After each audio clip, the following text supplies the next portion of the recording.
നമസ്കാരം, ഞാൻ ഡോക്ടർ സന്ദീപ്. ചുമ വരുമ്പോൾ കഫ് സിറപ്പ് കുടിക്കാത്തവർ വളരെ കുറവാണ്. സാധാരണ നമ്മൾ എന്താണ് ചെയ്യുക? നേരെ മെഡിക്കൽ സ്റ്റോറിലേക്ക് ചെല്ലും, അവരോട് പറയും ഒരു കഫ് സിറപ്പ് തരാൻ പറയും. അവർ ഏതെങ്കിലും ഒരു സിറപ്പ് എടുത്ത് തരും, നമ്മളത് കുടിക്കും. ചില സമയത്ത് ചുമ മാറുകയും ചെയ്യും. ചിലരാണെങ്കിൽ പണ്ടെങ്ങാണ്ടോ എപ്പോഴോ ഡോക്ടർ എഴുതി തന്ന മരുന്ന് ജീവിതകാലം മുഴുവൻ എന്ത് ചുമ വന്നാലും അതാണ് ഉപയോഗിക്കുന്നത്. അതും ഈ പറഞ്ഞ പോലെയാണ്, ചിലപ്പോൾ മാറും, ചിലപ്പോൾ മാറില്ല. അപ്പോൾ എന്തുകൊണ്ടാണ് ഇങ്ങനെ സംഭവിക്കുന്നത്? എത്ര കഫ് സിറപ്പ് കുടിച്ചിട്ടും ചുമ മാറുന്നില്ല എന്ന് എപ്പോഴെങ്കിലും തോന്നിയിട്ടുണ്ടോ? എന്തുകൊണ്ടാണ് അങ്ങനെ? അല്ലെങ്കിൽ കഫ് സിറപ്പ് കുടിച്ച ശേഷം ചെറിയൊരു കൈവിറയൽ, നെഞ്ചിടിപ്പ് അങ്ങനെ ഉണ്ടായിട്ടുണ്ടോ? ഇതും അല്ലെങ്കിൽ കഫ് സിറപ്പ് കുടിച്ച ശേഷം ഭയങ്കര ക്ഷീണം, എപ്പോഴും ഉറക്കം വരുന്നു. എന്തുകൊണ്ടാണ് അങ്ങനെ? അപ്പോൾ നമ്മളൊരു പാരസെറ്റമോൾ വാങ്ങി കഴിക്കുന്ന ഒരു ലാഘവത്തോടെ കഴിക്കേണ്ട ഒരു മരുന്നാണോ കഫ് സിറപ്പ്? അതിനകത്ത് എന്തൊക്കെ മരുന്നുകളുണ്ട്? എന്തുകൊണ്ടാണ് നമുക്ക് ഇത്തരത്തിലുള്ള ചെറിയ പ്രശ്നങ്ങളുണ്ടാകുന്നത്? എങ്ങനെയാണ് നമ്മൾ ശരിക്കും നമ്മുടെ അസുഖത്തിന് ആവശ്യമുള്ള കഫ് സിറപ്പ് സെലക്ട് ചെയ്യുക? ഇതാണ് നമ്മളിന്ന് പറയാൻ പോകുന്നത്. നമ്മൾക്ക് സാധാരണ ഉണ്ടാകുന്ന ചുമയെ നമുക്ക് രണ്ടായിട്ട് തിരിക്കാം. ഒന്ന് പ്രൊഡക്റ്റീവ് കോഫ്, അല്ലെങ്കിൽ കഫം നല്ല രീതിയിൽ പുറത്തേക്ക് വരുന്ന രീതിയിലുള്ള ചുമ. രണ്ടാമത്തേത് നോൺ പ്രൊഡക്റ്റീവ് കഫ്, അല്ലെങ്കിൽ ഡ്രൈ കഫ് എന്ന് നമ്മൾ പറയുന്നത്. അത് തൊണ്ട കുത്തിയോ അല്ലെങ്കിൽ ഒരു അലർജി ചുമയോ ഒക്കെ ആയിട്ടുണ്ടാകുന്നത് ഡ്രൈ കോഫാണ്. അപ്പോൾ അതിനകത്ത് കഫമൊന്നും കാര്യമായിട്ട് നെഞ്ചിനകത്ത് കാണില്ല. നമുക്ക് ഭയങ്കര ചുമയായിരിക്കും, നമ്മൾ ഇറിറ്റേറ്റ് ചെയ്യുന്ന രീതിയിലുള്ള ചുമയായിരിക്കും, പക്ഷേ നെഞ്ചിനകത്ത് കഫമില്ല. അപ്പോൾ ഈ രണ്ട് രീതിയിലാണ് നമ്മൾ ചുമയ്ക്കുള്ള സിറപ്പുകളെയും കഫ് സിറപ്പുകളെയും രണ്ടായിട്ട് തിരിക്കുന്നത്. ഒന്ന് എക്സ്പെക്ടോറൻറ്റ്. അപ്പോൾ എക്സ്പെക്ടോറൻറ്റ് എന്ന് പറഞ്ഞു കഴിഞ്ഞാൽ നമ്മുടെ നെഞ്ചിനകത്തുള്ള കഫം അലിയിച്ച് ചുമച്ച് പുറത്തേക്ക് കളയിപ്പിക്കുന്ന കഫ് സിറപ്പുകൾ. അപ്പോൾ എക്സ്പെക്ടോറൻറ്റ് സിറപ്പുകൾ കൊടുക്കേണ്ടത് ആർക്കാണ്? നല്ല പ്രൊഡക്റ്റീവായിട്ടുള്ള കഫമുള്ള ചുമയുള്ളവർക്കാണ് അത് കൊടുക്കേണ്ടത്. ഇനി കഫ് സപ്രസൻസ്. അപ്പോൾ അവിടെ എന്താണ് ചെയ്യുന്നതെന്ന് വെച്ച് കഴിഞ്ഞാൽ ചുമയെ കുറയ്ക്കാനാണ് ശ്രമിക്കുന്നത്, അപ്പോൾ സപ്രസ് ചെയ്യുകയാണ് ചെയ്യുന്നത്. അപ്പോൾ കഫ് സപ്രസൻസ് നമ്മൾ പ്രൊഡക്റ്റീവ് കഫുള്ള ഒരാൾ, കഫമുള്ള ഒരാൾ കഫ് സപ്രസൻസ് ചുമയെ പിടിച്ചു നിർത്താൻ ശ്രമിച്ചാൽ എന്ത് പറ്റും?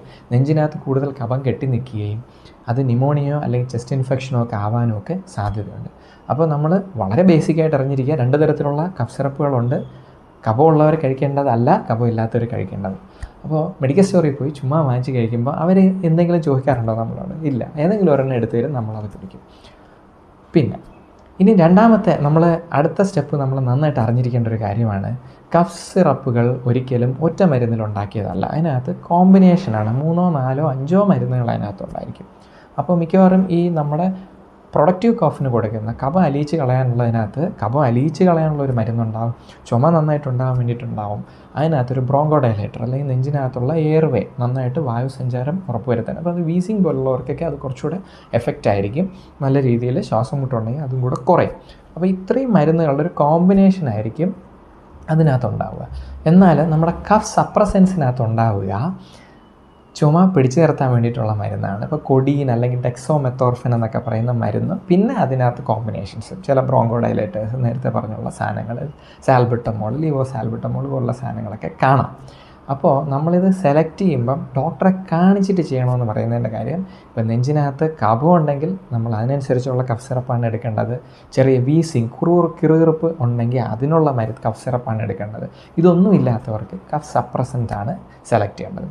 ഇനി അതുപോലെ കഫ് സപ്രസൻസ് എപ്പോഴും അവരാണ് നമുക്ക് ക്ഷീണം ഉണ്ടാക്കുന്നത്. എന്ന് വെച്ചാൽ അവർ കുറച്ച് ഉറക്കം ഉണ്ടാക്കും, നന്നായിട്ട് ചുമയെ പിടിച്ച് നിർത്തും, കുറച്ച് തരും. പക്ഷേ കഫ് സിറപ്പ്, ഈ കഫ് സപ്രസൻസ് കുടിച്ചതിന് ശേഷം നമ്മളൊരു നൈറ്റ് ഡ്രൈവിന് പോവുകയാണെങ്കിൽ ചിലപ്പോൾ നമ്മൾ ഉറങ്ങിപ്പോവും. അപ്പോൾ നേരത്തെ പറഞ്ഞ ബ്രോങ്കോഡൈലേറ്ററിൻ്റെ ഒരു പ്രശ്നം എന്ന് വെച്ച് കഴിഞ്ഞാൽ ചെറിയ നെഞ്ചിടിപ്പ്, കയ്യിൽ ചെറിയ വിറയൽ പോലുള്ള പ്രശ്നങ്ങൾ അതുണ്ടാക്കാം. അപ്പോൾ നമ്മുടെ ജോലിക്കനുസരിച്ച്, നമ്മുടെ രോഗലക്ഷണങ്ങൾക്കനുസരിച്ച്, നമ്മുടെ മുമ്പുണ്ടായിരുന്ന രോഗങ്ങൾക്കനുസരിച്ച് വേണം നമുക്ക് ഏത് കഫ് സിറപ്പാണ് സെലക്ട് ചെയ്യേണ്ടതെന്നുള്ളത്. അതുപോലെ ഡോക്ടർ പറയുന്നു നിങ്ങൾക്ക് കഫ് സിറപ്പിൻ്റെ ആവശ്യമില്ല, നിങ്ങൾക്ക് അങ്ങനെ ഒരു പ്രശ്നമില്ല, കാര്യം ഇത്രയും കോമ്പിനേഷൻസൊക്കെ കുടിച്ചാൽ നമ്മൾ എന്തിനാണ് കൂടുതൽ കോംപ്ലിക്കേറ്റഡ്. എന്നാലും ചിലർക്ക് കഫ് സിറപ്പ് കുടിച്ചാലേ ഒരു സമാധാനമുണ്ട്. അപ്പോൾ അങ്ങനെ ഒരു കാര്യവും ചെയ്യാതിരിക്കുക. ആവശ്യമുണ്ടെങ്കിൽ ഡോക്ടർമാർ പറയും, അപ്പോൾ ആ സമയത്ത് മാത്രമേ കഫ് സിറപ്പ് കുടിക്കുക. അനാവശ്യമായിട്ട് ഈ ഒരുപാട് കോമ്പിനേഷനായിട്ടുള്ള മരുന്നുകൾ കുടിച്ച് അതിൻ്റെ സൈഡ് എഫക്ട്സ് നമുക്ക് ഉണ്ടാക്കാതിരിക്കുക. അപ്പോൾ ഈ വീഡിയോ ഇഷ്ടപ്പെട്ടെന്ന് വിചാരിക്കുന്നു. വീഡിയോ ലൈക്ക് ചെയ്യുക, നിങ്ങളുടെ സംശയങ്ങൾ കമൻസിൽ ചോദിക്കുക, കൂടുതൽ ആൾക്കാരിലേക്ക് ഈ വീഡിയോ ഷെയർ ചെയ്യുക, ഈ ചാനൽ സബ്സ്ക്രൈബ് ചെയ്യുക.